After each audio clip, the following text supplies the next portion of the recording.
So, first of all, every person can become a difference maker by confronting the face of controlling guidance.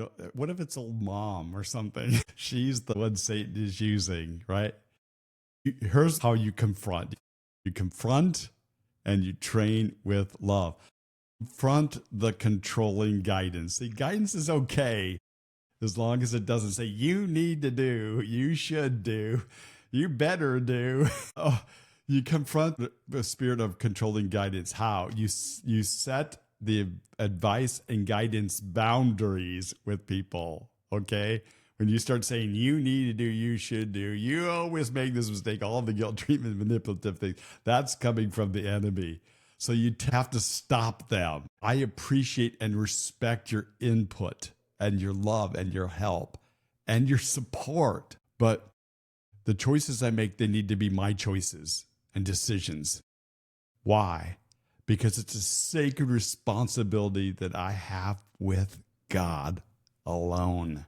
God's not going to hold you accountable for how I live my life. He's going to hold me accountable. After that confrontation, you may need to reinforce it by doing this a lot, saying, whoa, whoa, whoa, whoa, whoa, you're back to that place again.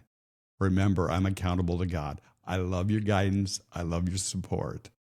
But the decisions I need to make, you need to let me make them. Unfortunately, sometimes you need to be ready for this. You ready for this? After all that I've done for you. That's a pity party and a guilt trip, right? Can you see it? After all I've done for you. Here is a great response that you should give in love. Again, training them. Look them in the eyes and say, I love and I respect you. And I do need your help and insight and wisdom and support. But they must always be under the terms that I am responsible for my choices and direction from God. Now, just a note of warning to the difference maker. So, if you want to get fired from your difference making, then all you have to do is use controlling guidance with people. So, it's a warning for us. Watch it, folks. So, how do I help people? How do I go about that process without being controlling? So, difference makers make their main responsibility is the sacred duty to help people hear from God and support and mirror what people believe God has said to them.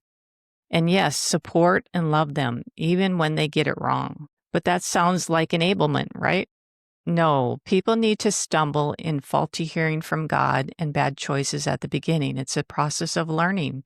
And that's how we mature. We take responsibility and finally learn how to make quality choices so they won't stumble as much in life. That is the goal of a difference maker.